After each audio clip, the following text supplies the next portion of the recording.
هذا القرآن يوحدنا لطريق الخير يوجهنا الله تعالى أنزله ورسول الله معلمنا. الحمد لله رب العالمين والصلاة والسلام على رسوله محمد وعلى آله وأصحابه أجمعين.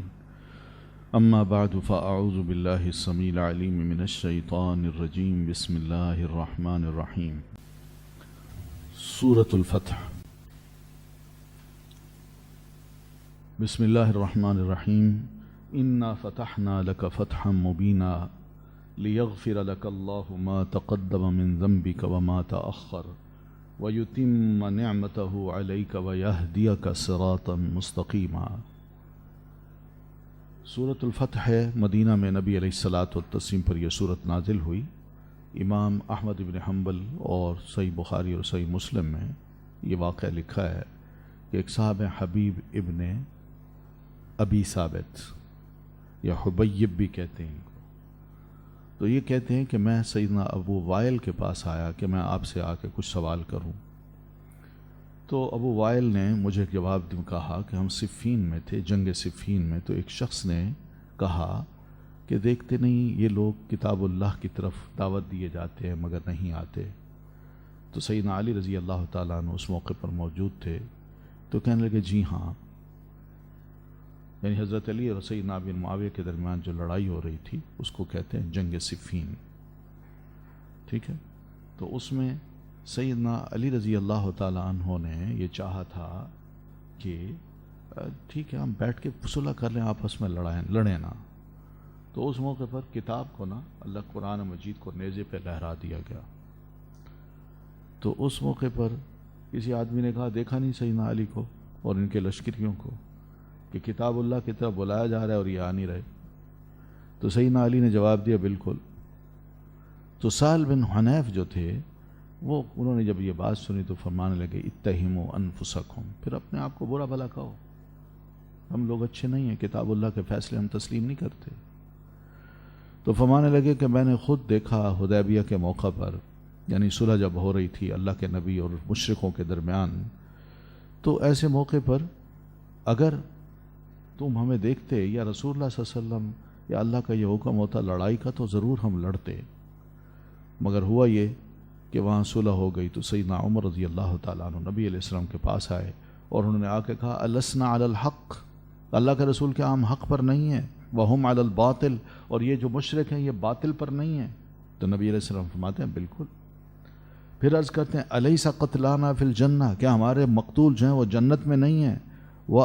وقتلاہم فی النار، اور ان کے جو مقتول ہیں وہ دوزخ میں نہیں ہیں؟ فقال بلا، تو نبی علیہ السلام فرمایا بالکل، کیوں نہیں. تو پھر وہ کہنے لگے ففیما اعطی الدنیۃ فی دیننا، تو پھر ہمارے دین میں یہ ذلت اور رسوائی کیسی کہ ہم ان کی ہر شرط مان گئے اور بغیر عمرہ کیے ہم واپس جا رہے ہیں، تو یہ ٹھیک نہیں ہے. وَنَرْجِعْ، اور ہم واپس پلٹ جائیں. وَلَمَّا يَحْكُمُ اللَّهُ بَيْنَنَا، جبکہ ابھی اللہ تعالیٰ نے ہمارے درمیان کوئی فیصلہ ہی نہیں کیا. تو نبی علیہ السلام نے صلح کے بعد فرما دیا تھا نا چلو واپس. وہ کہتے ہیں کیا ہم واپس چلے جائیں جبکہ اللہ تعالیٰ نے کوئی آیت ہی نہیں اتاری؟ تو آپ نے فرمایا یا ابن الخطاب، اے خطاب کے بیٹے عمر، انی رسول اللہ، سنو میں اللہ کا رسول ہوں. وَلَن يُضَيِّعَنِيَ اللَّهُ أَبَدًا، اللہ مجھے کبھی ضائع نہیں کرے گا، جو میں کہہ رہا ہوں وہی بات ہے. فرجع متغیظا، تو سیدنا عمر اس بات کو سن کے بڑے غصے سے واپس چلے گئے. فلم یصبر، اپنے آپ کو کنٹرول نہ کر سکے. حتیٰ جاء ابا بکر، حتیٰ کہ وہ سیدنا ابو بکر کے پاس آئے اور انہوں نے بھی آ کے یہ بات کہی. تو سیدنا ابو بکر نے فرمایا عمر ہوش کرو، وہ اللہ کے رسول ہیں. تو تھوڑی دیر کے بعد نبی علیہ الصلاۃ والتسلیم پر یہ سورت نازل ہوئی، سورۃ الفتح، جس میں مسلمانوں کو خوشخبری دی گئی. تو سیدنا عمر رضی اللہ تعالیٰ عنہ فرماتے ہیں کہ میں ادھر ادھر تھا، میں نے اس طرح سوال کیے، نبی علیہ الصلاۃ والتسلیم نے جس طرح مجھے جواب دیے، مجھے بڑی فیلنگ تھی کہ کہیں ایسا نہ ہو کہ اللہ تعالیٰ قرآن مجید میرے بارے میں صورت نازل کر دے اور میں برباد ہو جاؤں. تو میں آپ کو چھوڑ کے بہرحال ادھر ادھر تھا، تو اتنے میں پکارنے والے نے زور سے مجھے پکارا، عمر عمر، اللہ کے رسول بلاتے ہیں۔ تو مجھے خیال ہے لیجیے بھی کوئی صورت نازل ہو گئی میرے بارے میں۔ میں قریب آیا تو نبی علیہ الصلوۃ والتسلیم نے بڑی خوشی سے مجھے سنایا کہ عمر یہ ہے صورت جو ابھی نازل ہوئی ہے۔ تو سیدنا عمر بڑی خوشی سے کہتے ہیں اللہ کے رسول کیا واقعی یہ فتح ہے؟ تو آپ نے فرمایا بالکل۔ تو اس طرح سیدنا عمر کا دل ٹھنڈا ہوا۔ تو یہ فتح کی خوشخبری مدینہ میں نبی علیہ الصلوۃ والتسلیم کو دی گئی۔ تو اس میں بہرحال یہی پتہ چلتا ہے کہ اس صورت میں نبی علیہ الصلوۃ والتسلیم کو اور تمام مسلمانوں کو فتح مبین کی خوشخبری دی گئی، اور یہی بتایا گیا کہ منافق اور کافر اب ذلیل ہوں گے۔ تو حدیبیہ کے موقع پہ یہ فتح کی خوشخبری آپ کو ملی۔ تو بہرحال صلح کر کے نبی علیہ الصلوۃ والتسلیم جب وہاں سے چلے، قراع الغمیم نام کی ایک جگہ ہے، جب آپ وہاں پہنچے تو آپ پر یہ صورت نازل ہوئی۔ تو سیدنا عمر رضی اللہ تعالیٰ عنہ کو بطور خاص یہ صورت سنائی اور ان کو اطمینان ہوا۔ تو فرمایا بسم اللہ الرحمن الرحیم انا فتحنا لک فتحا مبینا، بے شک ہم فتحنا فتح دی عطا کی ہم نے، لکا آپ کو فتحن فتح، مبینہ کھلی۔ یہ اللہ تعالیٰ کا فیصلہ ہے کہ بیعت الرضوان جو ہوئی ہے حدیبیہ کے موقع پر، اس کو اللہ تعالیٰ بدل دے کس میں؟ فتح مبین میں۔ بندے بظاہر دیکھتے ہیں کہ بھئی یہ جو ہو رہا ہے بظاہر تو لگ رہا ہے میں شکست کھا گیا، ان کی ہر شرط مان لی، مگر اللہ تعالیٰ نے اس میں کوئی خیر رکھی ہوتی ہے، اور وہ خیر کیا تھی کہ اس شکست کو اللہ تعالیٰ نے فتح مبین میں بدل دیا۔ یہ بات ہے۔ تو انا فتحنا، بے شک ہم نے فتح عطا کی، لکا آپ کو، یعنی آپ کے لیے فیصلہ کر لیا ہے ہم نے، اور کھلم کھلا واضح طور پر کہ فتح آپ کو اب نصیب ہوگی۔ اس لیے صحابہ کرام کہتے ہیں کہ جب یہ آیت اتری اور بعد میں فتح مکہ بھی ہوا، ٹھیک ہے، تو ہم صلح حدیبیہ کے موقع پر یہ اترنے والی آیت کو ہی ہم یہی سمجھتے تھے کہ فتح مکہ ہونا ہے، اور جو ہی فتح مکہ ہوا اس وقت ہمیں سمجھ آئی کہ یہ ہے فتح مبین، یہ ہے فتح مبین۔ تو بہرحال وہیں پر صلح حدیبیہ کے موقع پر آپ صلی اللہ علیہ وسلم نے قربانی بھی وہیں کر ڈالی، سر بھی منڈوائے، اور پھر اس کے بعد واپس چلے آئے۔ ٹھیک ہے، تو مراد یہ ہے کہ یہ ایسی فتح ہے جو ابھی مکہ فتح نہیں ہوا، اس سے پہلے آپ کو ہم فتح عطا کر رہے ہیں۔ تو صلح حدیبیہ کو یہ اصل میں سمجھتے تھے کہ بیعت و رضوان کی ہے یا صلح حدیبیہ ہوئی ہے، یہ اصل فتح ہے، اسی نے آگے دروازے کھولے ہیں۔ لیغفر لک اللہ، تاکہ معاف کر دے اللہ تعالیٰ آپ کے لیے، ما تقدم من ذنبک، جو پہلے ہوا آپ کے قصور میں سے، وما تأخر، اور جو بعد میں ہوا۔ یہاں نبی علیہ الصلوۃ والتسلیم کو بطور خاص اللہ تعالیٰ نے ذکر کیا ہے، اور آپ کے مقام اور مرتبے کو لوگوں کے سامنے واضح کیا ہے کہ پیارے نبی علیہ الصلوۃ والتسلیم اس وقت اکمل البشر ہیں، یعنی سارے انسانوں میں کامل ترین انسان ہیں، اور دنیا اور آخرت میں انسانوں کے بڑے ہیں، لیڈر ہیں۔ تو اس وجہ سے آپ کے تمام جو کام ہیں، ایک ایک عمل آپ کا اللہ کی اطاعت میں ڈوبا ہوا ہے، اور آپ کا ایک ایک عمل اللہ کے دین کی تعظیم کے لیے ہے۔ تو سیدنا ابو ہریرہ رضی اللہ عنہ فرماتے ہیں کہ رسول اللہ صلی اللہ علیہ وسلم نے فرمایا فیاتونی، تو وہ آئے میرے پاس، فیقولون، تو انہوں نے آ کے مجھے کہا یا محمد، اے محمد، انت رسول اللہ و خاتم الانبیاء، آپ اللہ کے رسول ہیں اور خاتم الانبیاء ہیں، غفر اللہ لک ذنبک ما تقدم منہ، اللہ نے آپ کے پچھلے بھی گناہ معاف کر دیے، وما تأخر، اور جو بعد کے آنے والے ہیں وہ بھی۔ تو آپ ایسا کیجئے، فاشفع لنا الی ربک، آپ اپنے رب سے ہمارے لیے شفاعت کیجئے۔ یہ کون سی شفاعت ہے؟ میدان محشر میں نبی علیہ الصلوۃ والتسلیم کے پاس جب تمام انبیاء سے ہوتے ہوتے لوگ آئیں گے تو یہ اس طرف اشارہ ہے۔ تو رسول اللہ صلی اللہ علیہ وسلم فرماتے ہیں کہ میں اس وقت سفارش کروں گا۔ تو وہاں پر بھی یہ ذکر کیا جائے گا کہ اللہ کے رسول آپ کے تو اللہ تعالیٰ نے اگلے پچھلے سارے گناہ معاف کر دیے ہیں، یہ اس طرف اشارہ ہے۔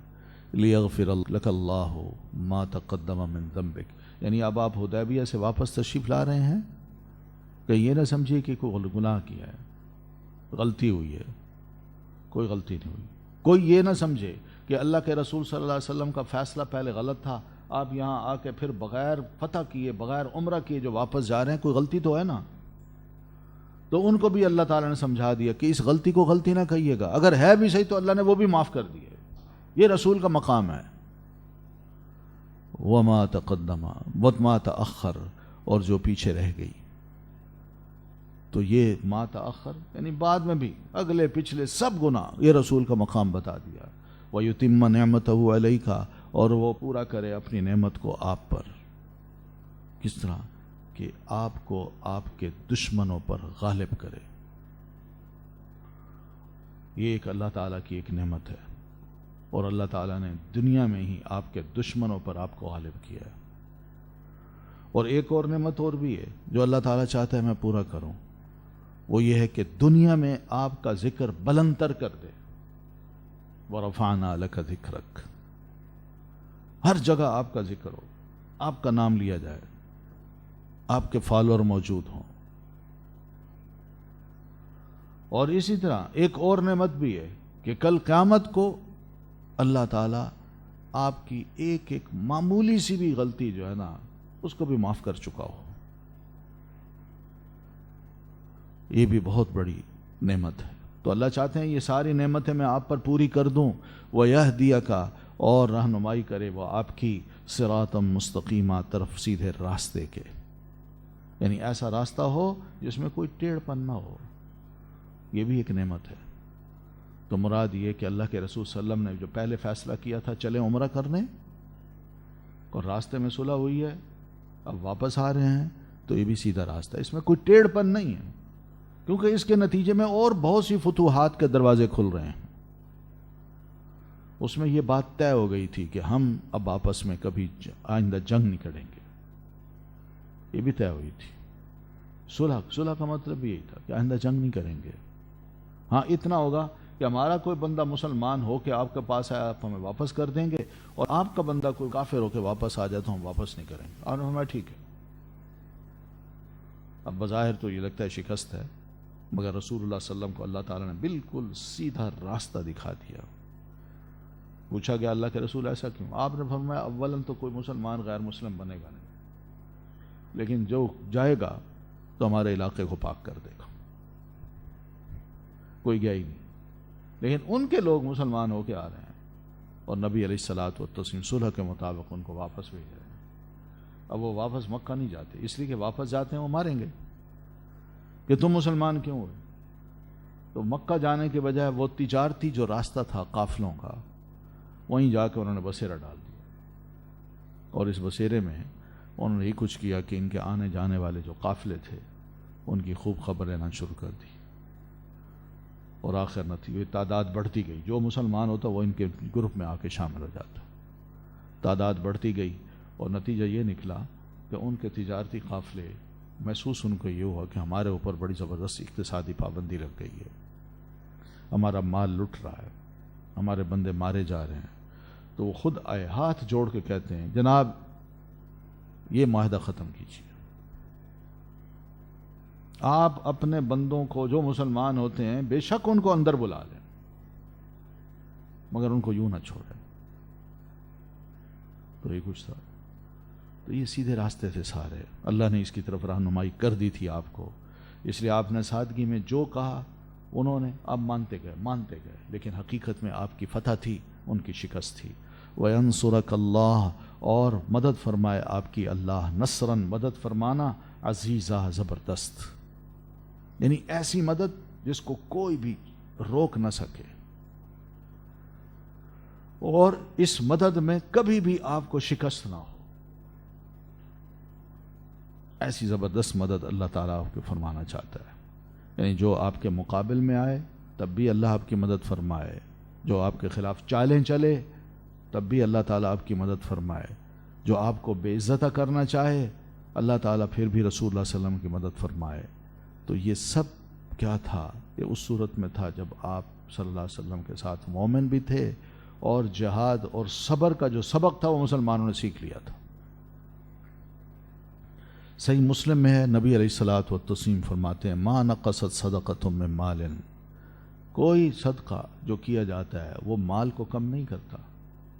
وما زاد اللہ عبدا بعفو الا عزا، بندہ اگر اس عادت کا یعنی یہ عادت اپنا لے کہ میں نے دوسرے کو درگزر کرنا ہے، دوسرے کی غلطی معاف کر دینی ہے، تو اللہ اس شخص کے عزت میں مزید اضافہ کرتا ہے، یعنی کہ وہ ذلیل ہوتا ہے۔ تو نبی علیہ الصلوۃ والتسلیم بھی معاف کرتے جا رہے تھے، ٹھیک ہے ٹھیک ہے ٹھیک ہے۔ تو بہرحال پھر اس طرح وما تواضع احد للہ الا رفعہ اللہ، جو اللہ کے لیے اپنے آپ کو بڑا متواضع بناتا ہے، عاجز بناتا ہے، تو اللہ تعالیٰ اس کو ذلیل نہیں کرتا، بلکہ اللہ تعالیٰ اس کو لوگوں کی نگاہوں میں، اپنی نگاہ میں بڑا باعزت بنا دیتا ہے، اس کا مرتبہ اونچا ہو جاتا ہے۔ تو یہ سب چیزیں نبی علیہ الصلوۃ والتسلیم کو حاصل ہوئیں، یہ بہت بڑی مدد تھی جو اللہ تعالیٰ نے نبی علیہ الصلوۃ والتسلیم کی۔ والذی، وہی تو ہے جس نے انزل، نازل کی، السکینۃ، سکینت، فی قلوب، دلوں میں، المؤمنین، مومنوں کے۔ یہ سکینہ کیا ہے؟ یہ رحمت ہے۔ عین صلح کے موقع پر اللہ تعالیٰ نے اطمینان اور ٹھہراؤ اہل ایمان کے دلوں میں پیدا کر دیا کہ جو ہی نبی علیہ الصلوۃ والتسلیم نے جو چاہا فیصلہ میں کروں، تو یہ سب صحابہ اللہ اور اس کے رسول کی بات پر لبیک کہنے لگے۔ یہ لبیک کہنا جو تھا یہ ایک اطمینان ہے، سکون ہے، اور پھر اس موقع پہ جو کہا وہ سچ کہا۔ نبی علیہ الصلوۃ والتسلیم کے ہاتھ پر بیعت کی، جس کو بیعت الرضوان کہتے ہیں، یہ بہت بڑی بیعت تھی۔ یہ وہ سکینت تھی جس کو اللہ تعالیٰ نے مسلمانوں کے دلوں میں شروع سے ہی ڈال دیا تھا، اور یہی سکینت اینڈ تک رہی کہ انہوں نے اپنے آپ کو اللہ اور اس کے حکم کے آگے جھکا دیا تھا۔ اور یہ کیوں جھکایا تھا؟ لیزدادوا ایمانا مع ایمانہم، تاکہ بڑھ جائیں ایمان میں وہ ساتھ اپنے ایمان کے۔ تو پتہ چلا کہ ایمان بڑھتا رہتا ہے، کم بھی ہوتا ہے، بڑھتا بھی رہتا ہے۔ یہ ایک ٹکی ہوئی شے نہیں ہے، جامد شے نہیں ہے، ٹھیک ہے؟ اسی سے ہی امام بخاری رحمۃ اللہ علیہ نے دلیل لی ہے کہ الایمان یزید و ینقص، کہ ایمان بڑھتا بھی ہے، کم بھی ہوتا ہے۔ نیک اعمال کرتے جائیں ایمان بڑھتا جاتا ہے، اور نیک اعمال کو چھوڑتے جائیں ایمان کم ہوتا جاتا ہے، ٹھیک ہے نا؟ کیونکہ ایمان کو پش کرنے والے جو کام ہیں وہ نیکی کے ہیں، اور ایمان کو دور کرنے والے جو کام ہیں وہ برائی کے ہیں یا نیکی سے ہٹنے والے عمل ہیں، ٹھیک ہے؟ تو لیزدادوا ایمانا مع ایمانہم وللہ، اور اللہ ہی کے لیے جنود السماواتی، لشکر ہیں آسمانوں کے، والارض، اور زمین کے۔ یہ کون سے لشکر ہیں؟ یعنی بہت سے ایسے لشکر ہیں جو اللہ تعالیٰ کے مددگار ہیں، جو اللہ کے دشمنوں سے مدد، انتقام لیتے ہیں۔ تو مراد ان سے کون ہے؟ فرشتے، جن، انسان، حتیٰ کہ شیطان بھی۔ اللہ تبارک و تعالیٰ ان سے کام لیتا ہے۔ تو اس لیے مسلمانوں اپنے اس لشکر کو دیکھ کے کہ شاید ہم تعداد میں تھوڑے ہیں، گھبرانا نہ، اللہ تم سے بھی اور اپنے دیگر لشکروں سے بھی تمہاری مدد فرمائے گا، دین کی مدد فرمائے گا۔ تو پتہ کیا چلا کہ مومن جو تھے ان کو اللہ تعالیٰ نے سکون قلب عطا کر کے ان کے ایمان میں اضافہ کیا، ان کی خدا خوفی میں اضافہ کر دیا، ان کے یقین میں مزید اضافہ کر دیا۔ وَكَانَ اللَّهُ عَلِيمًا حَلِيمًا، اور علیمًا حکیمہ، اور ہے اللہ تعالیٰ خوب علم والا، خوب حکمت والا۔ اس کو پتہ ہے کہ میں نے کس کس سے کیا مدد کام لینا ہے، اور کون کس مقام پر کیا کام دے گا، اور کیسا کام میں اس سے لوں۔ یہ سب اللہ تعالیٰ علیم بھی ہے، حکیم بھی ہے۔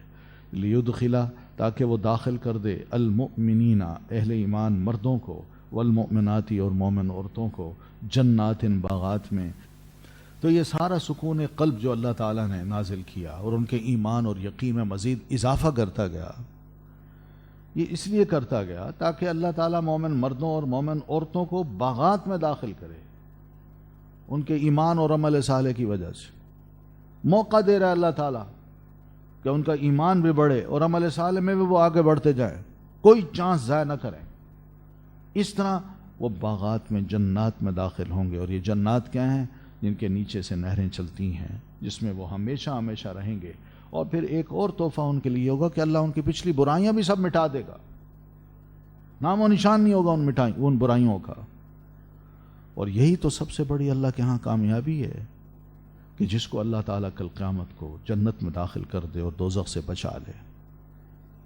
وَيُعَذِّبَ الْمُنَافِقِينَ، اور وہ عذاب دے منافق مردوں، والمنافقات اور منافق عورتوں کو، والمشرکین اور مشرک مردوں، والمشرکات اور مشرک عورتوں کو، الظانین جو گمان کرنے والے ہیں، باللہ اللہ کے بارے میں، ظن السوء برا گمان۔ تو یہاں اللہ تعالیٰ فرماتے ہیں کہ جہاں مسلمانوں کو میں نے بلند درجہ دینا ہے، مومنوں کو عزت دینی ہے، وہاں دوسری طرف میں یہ چاہتا ہوں کہ منافق مردوں عورتوں، مشرک مردوں اور عورتوں کو بھی میں ذلیل و خوار کروں، وہ مارے جائیں مسلمانوں کے ہاتھوں، قید ہوں مسلمانوں کے ہاتھوں، غلام بنے مسلمانوں کے۔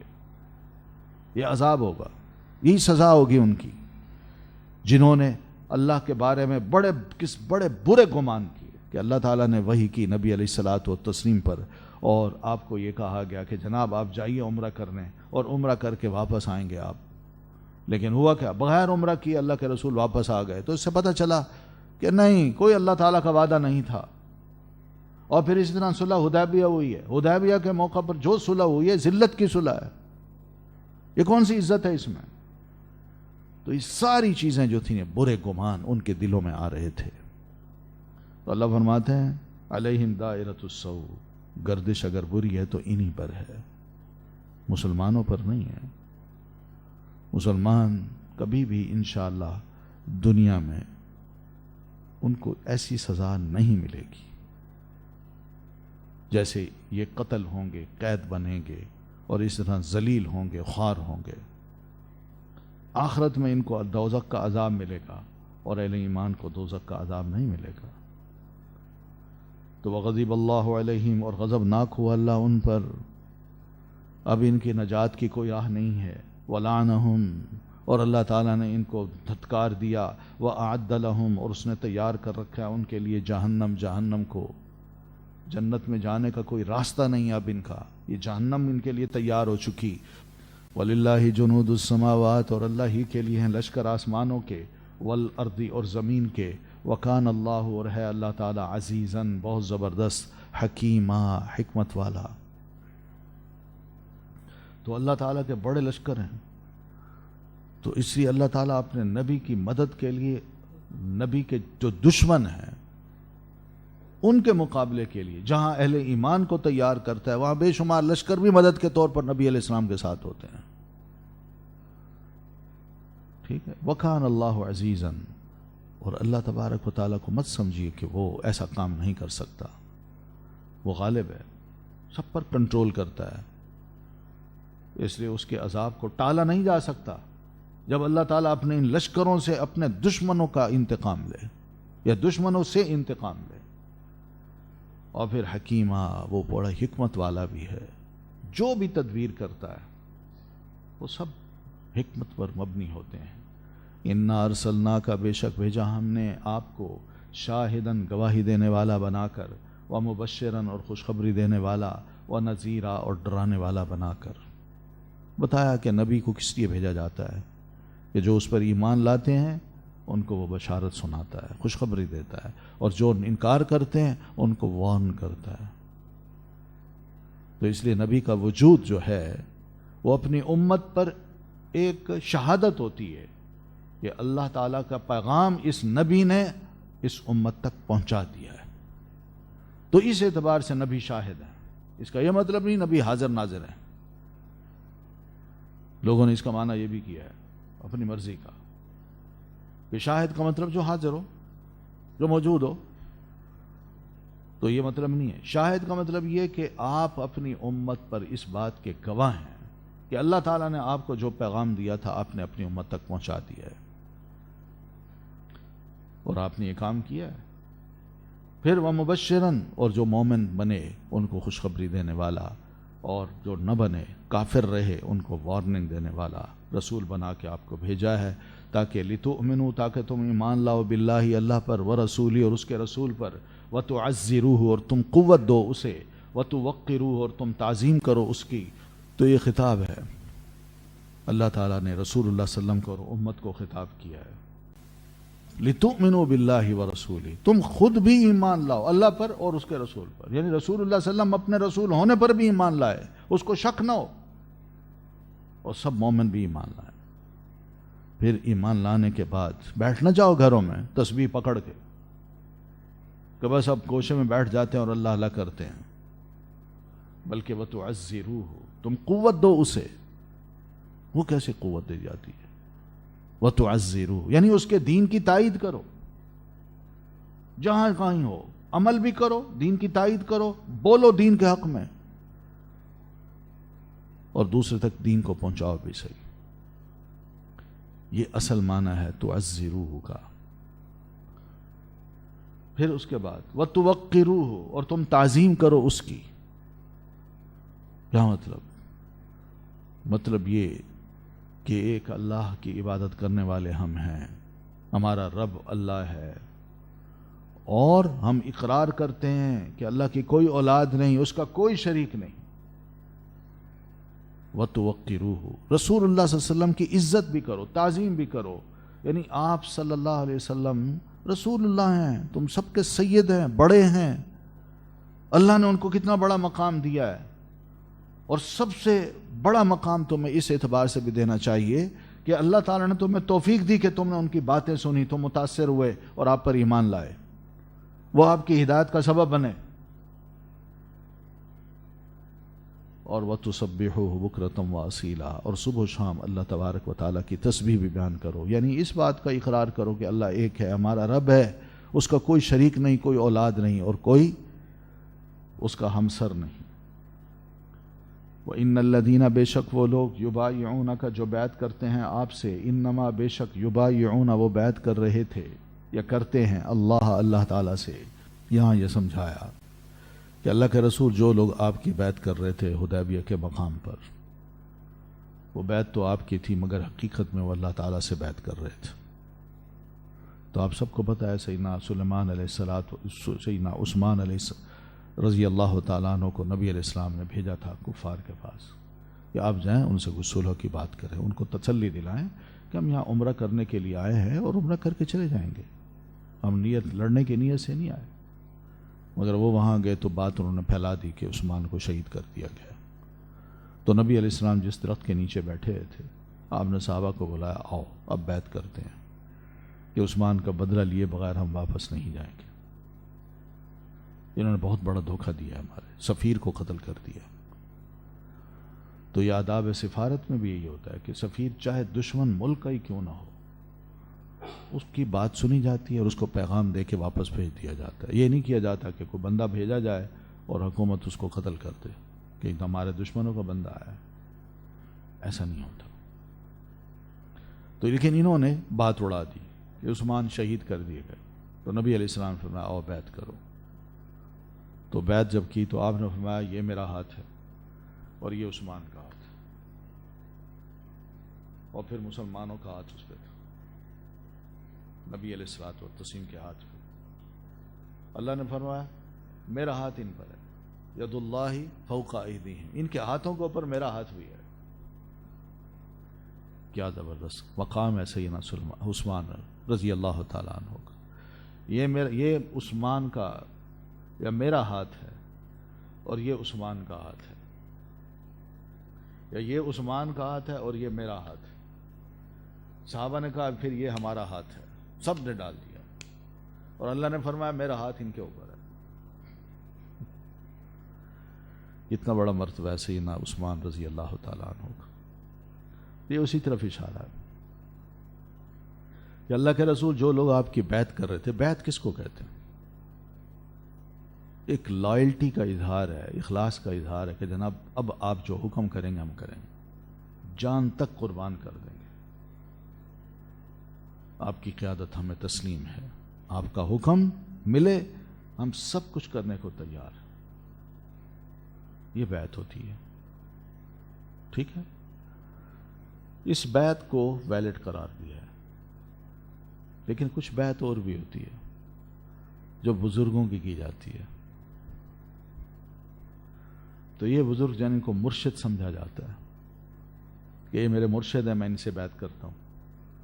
تو مرشد کی بیعت ہو سکتی ہے، لیکن اس صورت میں کہ صرف دینی رہنمائی میں نے ان سے لینی ہے. بس سمجھ آ رہی ہے نا؟ دینی رہنمائی میں نے ان سے لینی ہے. میری زندگی میں بہت سے مسائل جب پیش آئیں گے تو میں ان سے ملوں گا، ان سے فون پہ بات کروں گا، ان سے مسئلہ پوچھوں گا، یہ جو مسئلہ بتائیں گے وہ میں عمل کروں گا. تو اس کا دوسرا مطلب ہے کہ مرشد کے لیے بڑا ضروری ہے کہ وہ قرآن و حدیث کا عالم ہو. وہ عالم ہو، باعمل ہو، با کردار ہو، اور کھری بات کرنا چاہتا ہو، دوسرے کی صحیح تربیت بھی کرنا جانتا ہو.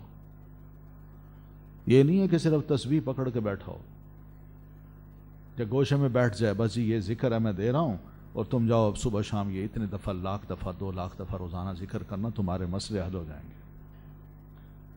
یہ بیعت نہیں ہوتی. مرشد وہ ہوتا ہے جو رہنما ہوتا ہے، دینی رہنمائی کرنے والا. تو ایسے مرشد کی بیعت کی جا سکتی ہے کہ جناب ہمارا اطمینان آپ پہ ہوتا ہے، آپ جو مسئلہ بتاتے ہیں اس مسئلے میں پتہ چل جاتا ہے کہ حقیقت کیا ہے، دلائل پتہ چل جاتے ہیں، اور دل بھی کہتا ہے کہ ہاں اس مسئلے پر ہم اب عمل کریں. لیکن دوسرے کھول کے نہیں بتاتے. بس اس حد تک بیعت. لیکن جو صحیح بیعت ہوتی ہے لڑائی کی، وہ اس کی جاتی ہے جس کے پاس پورے اختیارات ہوں. یعنی جو وقت کا چیف ہے، چیف آف آرمی اسٹاف یا حکمران، اس کے ہاتھ پہ جو بیعت کی جاتی ہے تو اس کا مطلب یہ ہوتا ہے کہ جناب آپ حکم دیں، ہم اپنے آپ کو اب آپ کے حکم کے آگے سبمٹ کر چکے. دوسرا مطلب یہ کہ اگر ہم نے آپ کا حکم نہ مانا تو آپ جو چاہیں ہمیں سزا دے دیں شریعت کے مطابق. تو ایسی بیعت حکمران ہوتی ہے، خلیفہ کی بیعت ہوتی ہے. اور دوسری بیعت کس کی ہوتی ہے؟ مرشد کی ہوتی ہے. لیکن ایسی بیعت کو بیعت نہیں کہتے کہ میں بیعت تو کر لوں، کسی کو امیر بنا لوں، لیکن کل کو اس کا کہنا بھی نہ مانوں، یا امیر بندہ بن جائے اور اس کا کوئی کہنا بھی نہ مانے. تو یہ میرے بیعت کی ہے، اس نے خاک بیعت کی ہے، کہنا ہی نہیں مانتا، وہ امیر کو کچھ سمجھتا ہی نہیں ہے وہ. تو لوگوں کو یہ شوق ہوتا ہے کہ ہم بیعت کروائیں. صحیح بیعت ہو تو وہ اتھارٹی کی بیعت ہے جو سزا دے سکے. مثلا اس وقت اگر ہمارے حکمران دیندار ہیں، صحیح لوگ ہیں، پرائم منسٹر ہو یا پریزیڈنٹ ہو، تو اس کی بیعت کی جا سکتی ہے. وہ نہیں تو جہاد کے لیے جو ہمیں بلاتا ہے ہمارا چیف آف آرمی اسٹاف، جس کے پاس پورا اختیار ہے، کسی فوجی کو کورٹ مارشل کرنا ہو، سزا دینی ہو، وہ دے سکتا ہے. اس کے حکم کو کوئی ٹال نہیں سکتا. تو ایسے چیف آف آرمی اسٹاف کی جس کے پاس پورا اختیار ہے، قانون اس کو اختیار دیتا ہے اور اس کو صحیح استعمال کرتا ہے، تو اس کی بھی بیعت بھی کی جا سکتی ہے. اس لیے فوج میں یہی ہوتا ہے کہ کہنا ماننا ہے، ہاں چلے بھائی کود جاؤ، چھلانگ لگا دو، گھس جاؤ. کوئی بھی ادھر ادھر نہیں ہوتا، سوال ہی پیدا نہیں ہوتا. بعض فوجیں ایسی بھی ہوتی ہیں جو بھرتی ہونے والا آتا ہے نا، اس سے پوچھتے ہیں کہ ہاں بھائی جانتے ہو نا فوج کا مطلب؟ ہاں. کہنا مانو گے؟ بالکل جی. سامنے کھڑے ہو جاؤ. تو یہ کھنگالنے کے لیے کہ کیا واقعی کہنا مانتا ہے ہمارا کہ نہیں. کل کو کوئی بڑا ایشو ہو اور اس موقع پہ کہا جائے کہ بھائی اڑاؤ جہاز کو، یا فائر کر دو، یا گھس جاؤ، پہنچو وہاں، کود جاؤ یہاں نہر میں، پل سے چھلانگ لگا دو، بندہ اس کو سوچتا ہے میں موت کے منہ میں کیوں جاؤں. لیکن یہ ماننا پڑتا ہے. فوج کے یہ اصول ہے عام دنیا کی. لیکن بہرحال یہاں یہی تھا، ایمان کو قائم رکھنا ہے، جو اطاعت کرنی ہے اس پر کہنا ماننا ہے اپنے امیر کا. تو یہ وہ کہنا تھا جس کی طرف اشارہ ہے کہ انما یبایعون اللہ، کہ اللہ کے رسول یہ آپ سے نہیں، عثمان سے نہیں، بلکہ اللہ سے بیعت کر رہے تھے. اور ید اللہ فوق ایدیہم، اللہ کا ہاتھ بھی ان کے ہاتھ پہ تھا. ٹھیک ہے. پھر اللہ فرماتے ہیں فمن نکث، جو اس عہد کو، اس بیعت کو کرنے کے بعد پیچھے ہٹ جائے اور اپنے عہد کو توڑ دے، فإنما ينکث، تو یقیناً وہ عہد توڑتا ہے، علی نفسی، اپنے ہی نفس پر. یعنی یہ بے وفائی کا داغ، غداری کا داغ، یہ اسی پر ہی پڑے گا. وہ اپنے آپ کو بدنام کرے گا، اسی کے خلاف پھر کورٹ مارشل ہوگا، اسی کو سزا دی جائے گی. ومن اوفا، اور جو وفا کرتا ہے، عہد کی ہے، بیعت کی ہے، بس ڈٹا ہوا ہے اس پہ، بما عاہد علیہ اللہ، اسے جو عہد کیا تھا اس نے اس پر اللہ سے، یعنی یہ بیعت میں اللہ سے کر رہا ہوں، رسول اللہ سے کر رہا ہوں، دین کی خاطر کر رہا ہوں، اس کی سربلندی کے لیے کر رہا ہوں. تو جو اس پہ ڈٹ جاتا ہے، وفا کرتا ہے، فَسَيُؤْتِيهِ أَجْرًا عَظِيمًا، تو ضرور عطا کرے گا ان کو اللہ بہت بڑا اجر. اس وفا کا بہت بڑا اجر بھی ہے. تو بہرحال فوجیں جب بنتی ہیں نا، اور بہت سے بے شمار جنگ میں واقعات ہوتے ہیں ایسے کہ انسان حیران ہو جاتا ہے کہ واقعی ایک ایک لمحہ جو ہے وہ مسلمانوں کی آزمائش کا بن جاتا ہے. سَيَقُولُ لَكَ الْمُخَلَّفُونَ، ضرور کہیں گے آپ سے پیچھے رہنے والے، من الاعرابی، بدوؤں میں سے، شغلتنا، کہ مشغول کر لیا ہمیں، اموالنا، ہمارے مالوں نے، واہلونا، اور ہمارے گھر والوں نے، فاستغفر، تو بخشش مانگیے آپ، لنا، ہمارے لیے. یہاں اللہ تعالیٰ نے منافقوں کا جو رویہ ہے اس کو بڑا ذلیل کیا ہے، اور ان کے دل کے جھوٹ کو اللہ نے واضح کیا ہے. یہ بدو تھے جو آپ کے ساتھ مکہ روانہ نہیں ہوئے. یہ جوہینہ اور مزنی قبائل کے بدو تھے. تو وہ پیچھے رہ گئے اور نبی علیہ الصلاۃ والتسلیم مکہ کی طرف نکل گئے. کہنے لگے کہ نذهب معه الى قوم قد جاؤوه، کیا ہم آپ کے ساتھ جائیں ایسے لوگوں کی طرف جو آپ کے پاس آ چکے. فقتلوا اصحابه، اور انہوں نے جنگ کر کے آپ کے بہت سے ساتھیوں کو قتل کیا. فنقاتلهم، تو کیا ہم ان سے لڑیں. تو بہرحال یہ دل میں کہنے لگے. پھر نبی علیہ الصلاۃ والتسلیم جب صلح حدیبیہ کے بعد واپس مدینہ پہنچ رہے ہیں، تو پہلے ہی اللہ تعالیٰ نے فرما دیا کہ یہ پیچھے رہنے والے بدو جو ہے نا، یہ اب آپ کے پاس آئیں گے. آپس میں انہوں نے یوں باتیں کی پہلے، جب آپ نے کہا نکلو چلو عمرہ کرنے چلتے ہیں، تو اس وقت کہتے ہیں کیا ہم ایسے لوگوں کے پاس جائیں جو ان کے پاس پہلے آ چکے، ان کی پوری خبر لے چکے، ان کے بندوں کو مار گئے، اب مرنا ہے ہم نے وہاں جا کے. تو ایسے لوگ اب آئیں گے اور آ کے کہیں گے شغلتنا اموالنا واہلونا، ہمیں ہمارے گھر والوں نے اور ہمارے مالوں نے، مال سے مراد یہاں ڈھور ڈنگر ہیں، انہوں نے مصروف رکھا، ہم آ نہیں سکے. ہم لوگ وادیوں میں گھومنے پھرنے والے ہیں، اپنے جانوروں کو چارے کھلاتے ہیں، ان کو ادھر ادھر لے جاتے ہیں، تو اس کی مصروفیت ایسی رہی کہ ہمارا نکلنا مشکل تھا. تو یہ پھر گھر والے بھی تھے، تو لہذا اگر غلطی ہو گئی تو فاستغفر لنا، آپ ہمارے لیے اللہ سے دعا کر لیجئے کہ اللہ ہمیں معاف کر دے. تو سمجھا تھا انہوں نے کہ یہ جو ہم آپ سے پیچھے رہ رہے ہیں یہ زیادہ مناسب ہے، آپ کے ساتھ جانا حماقت ہے. اور پھر دوسری بات یہ کہ جب آپ بھی جائیں گے نا اگر کامیاب ہو کے، تو آپ کے پاس حاضر ہو کے عذر پیش کر دیں گے، اور یہ زیادہ آسان ہے، کوئی مشکل نہیں ہے. اگر آپ کو وہاں فتح نصیب ہوتی ہے اور آپ خیر و عافیت سے واپس آتے ہیں، تو جا کے زیادہ سے زیادہ ہی کریں گے کہ غلطی ہو گئی، آپ ہمارے لیے اللہ تعالیٰ سے استغفار کیجیے، آپ سیدھے سادے بندے ہیں، آپ ہماری بات مان لیں گے. مگر اللہ تعالیٰ نے ان کو ذلیل کر دیا. اور قرآن مجید کی اگلی آیت میں ان کو اور سمجھایا کہ قل، کہہ دیجئے.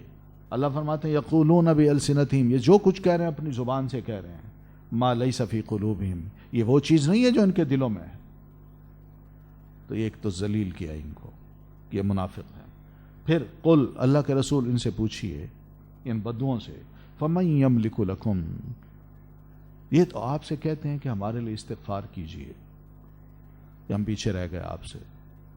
تو آپ کہیے ٹھیک ہے میں تمہارے لیے استغفار کر لیتا ہوں. پھر اللہ تعالیٰ تمہیں برباد کرنے، ہلاک کرنے کا اگر ارادہ کر لے اور تمہارے مالوں کو اور گھر والوں کو بھی برباد کر دے، ہلاک کر دے، یا تمہیں کوئی نفع پہنچانا چاہے تمہارے ان مالوں کے ذریعے سے اور تمہارے گھر والوں کے اصلاح کے ذریعے سے، تو یہ بتاؤ کہ تمہارے پاس کو اللہ کے علاوہ کوئی ایسی ہستی ہے جو اس بات پر قدرت رکھتی ہو کہ اللہ جو تمہیں خیر دینا چاہتا ہے اس کو روک دے اور جو شر تمہاری طرف آنا چاہتا ہے اس کو پرے کر دکھائے؟ کوئی ہے؟ اللہ پر کوئی غالب نہیں آ سکتا. اس لیے اللہ تعالیٰ کو سمجھو، وہ تمہارے ارادوں کو اچھی طرح جانتا ہے، تمہارے مستقبل کو بھی بہتر جانتا ہے اور تمہارے حال کو بھی. قل فمن یملک، تو ان سے پوچھئے کون مالک ہوگا لکم تمہارے لیے، من اللہ، اللہ کی سزا سے، اللہ کی طرف سے، شیئن کسی بھی چیز کا، ان اراد بکم، اگر اللہ یہ ارادہ کر لے تمہارے ساتھ، ضرن نقصان پہنچانے کا، او یا اللہ ارادہ کر لے بکم تمہارے ساتھ، نفعن کسی نفع کا. کوئی ہے ہستی اللہ کے علاوہ کوئی نہیں ہے. اس لیے بل اصل بات یہ سمجھو، کان اللہ، ہے اللہ، بما تعملون خبیرہ، اسے جو تم عمل کرتے ہو پوری طرح باخبر. تو اللہ کو پتہ ہوتا ہے کہ تم نے آپس میں بیٹھ کے کس قسم کی باتیں کی، کیا بہانے تراشے، کس طرح پیچھے رہے اور کیا سوچ سمجھ کے اب آئے ہو میرے پاس، رسول اللہ کے پاس. یہ نہیں کام چلے گا. بل ظننتم، بلکہ تم نے گمان کیا، اللہ، کہ ہرگز نہیں، ینقلبا، لوٹ کر آئیں گے، الرسول، رسول اللہ.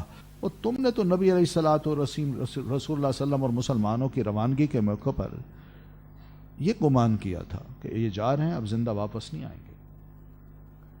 رسول اللہ کو بھی قتل کر دیں گے مکی لوگ اور مسلمانوں کو بھی، اور یہ اپنے گھر والوں کی طرف شہر میں، مدینہ میں، اپنی بیویوں بچوں کے پاس اب نہیں آ سکیں گے. اور یہ بات تمہارے دلوں میں بڑی خوبصورت بنا دی گئی تھی. کیا خوبصورت، اچھا چلے جائیں گے، پھر ہم مدینہ جائیں گے اور مسلمانوں کے گھروں میں داخل ہو جائیں گے، نعوذ باللہ، ان کے بچوں کو غلام بنا لیں گے اور ان کی عورتوں کو لونڈیاں بنا لیں گے. اللہ کے رسول ختم ہو جائیں گے، آپ کا مشن ختم ہو جائے گا. وَظَنَنْتُمْ ظَنَّ السَّوْءِ، تم نے بڑے بڑے برے گمان کیے، خیالی حلوے پکائے. وَكُنْتُمْ قَوْمًا بُورًا، اور تم تو ایسی قوم بن گئے جس نے ہلاک ہی ہونا تھا. یعنی یہ کیسی سوچیں ہیں تمہاری، کوئی خیر کی بات تمہارے اندر نہیں ہے، بڑے فاسد خیالات ہیں تمہارے.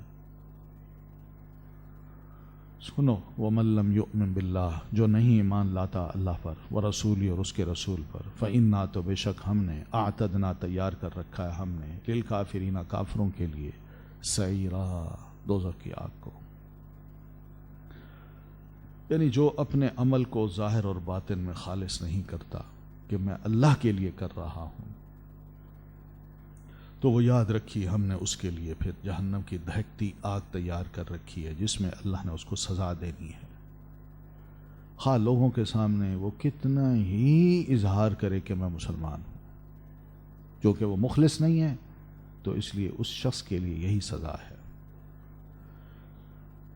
وَلِلَّهِ مُلْكُ السَّمَاوَاتِ، اور اللہ ہی کے لیے بادشاہت آسمانوں کی، وَالْأَرْضِ، اور زمین کی.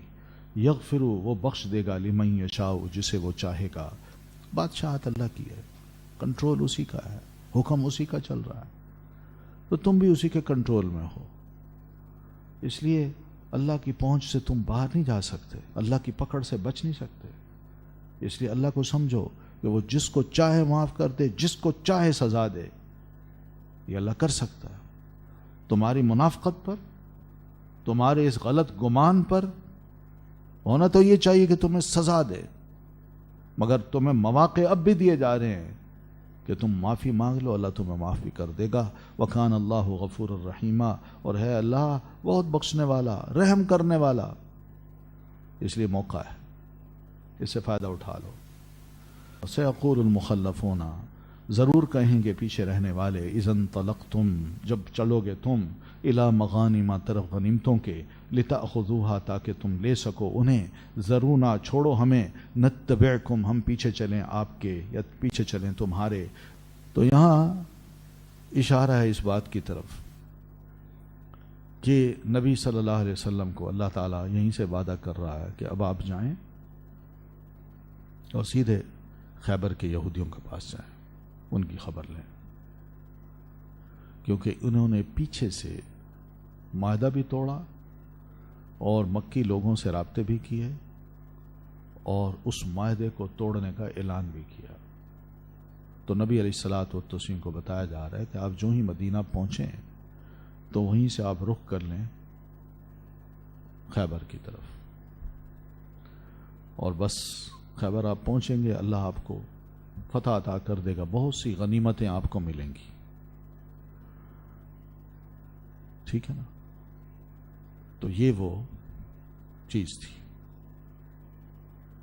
تو یہاں بتایا کہ اللہ کے رسول جو آپ کے ساتھ عمرہ کرنے کے لیے نہیں گئے، پیچھے رہ گئے، آپ جب واپس مدینہ پہنچیں گے اور آپ کے صحابہ بھی پہنچیں گے تو مدینہ میں پہنچنے سے پہلے پہلے آپ نے خیبر کی غنیمت جو ہے نا وہ بھی حاصل کرنی ہے۔ یہ بھی وعدہ اللہ تعالیٰ نے صلح حدیبیہ کرنے والے مسلمانوں سے یا مسلمانوں کے ساتھ اللہ تعالیٰ نے کیا ہے، تو یہ وعدہ اسی میں آ رہا ہے۔ تو ایسے موقع پر یہ بھی چاہیں گے کہ اب ہم بھی چلیں، کیونکہ یہودی بھی مار کھا رہے تھے، بنو قریظہ ہوں، بنو نذیر ہوں، ایک ایک کر کے رسول اللہ صلی اللہ علیہ وسلم ان کو شکست دے رہے تھے، دھوکے دے رہے تھے، مارے جا رہے تھے۔ تو اب حکم یہ ہو رہا تھا کہ اب آپ نے سیدھا خیبر جانا ہے اور خیبر کو فتح کرنا ہے، لڑائی لڑنی ہے۔ تو اللہ تعالیٰ نے نبی علیہ السلام کو فرمایا اذا انطلقتم، جب تم چلو گے الی مغانم، طرف غنیمتوں کے، یعنی خیبر کی طرف، کہ اس قلعے کو آپ نے فتح کرنا ہے اور اس کے ذریعے سے آپ کو بہت سا مال غنیمت ملے گا۔ تو یہ مخلف کہیں گے لتأخذونا، تاکہ تم لے سکو انہیں، ذرونا، چھوڑ دو ہمیں، نتبعکم، ہم آپ کے پیچھے چلے۔ تو وہ خیبر جانا چاہیں گے کہ ہم بھی اس لڑائی میں شامل ہوں، پیچھے نہ رہیں۔ کیوں؟ انہیں پتا تھا کہ بڑی آسانی سے اب یہ فتح ہو جائے گا، مسلمانوں کا رعب ہر جگہ پڑ چکا ہے اور یہودوں کے پاس اتنی ہمت نہیں ہے کہ مسلمانوں کی اب اتنی بڑی تعداد کے ساتھ اور مسلمانوں کو جو سچا جذبہ ہے اس کا یہ مقابلہ کر سکیں۔ تو انہیں پتا تھا کہ بڑی آسانی سے یہ فتح ہو جائے گا، اس لیے وہ چاہتے تھے کہ ہم مسلمانوں کے ساتھ شامل ہو کے فتح خیبر میں شامل ہوں۔ اللہ فرماتے ہیں یریدون ان یبدلوا کلام اللہ، یہ چاہتے ہیں کہ بدل ڈالیں اللہ کے کلام کو۔ اور بھئی اللہ تعالیٰ نے جو وعدہ کر رکھا ہے وہ ان سے وعدہ کیا ہے جو صلح حدیبیہ کے موقع پر موجود تھے، یہ ان سے نہیں کیا جو پیچھے رہ گئے تھے،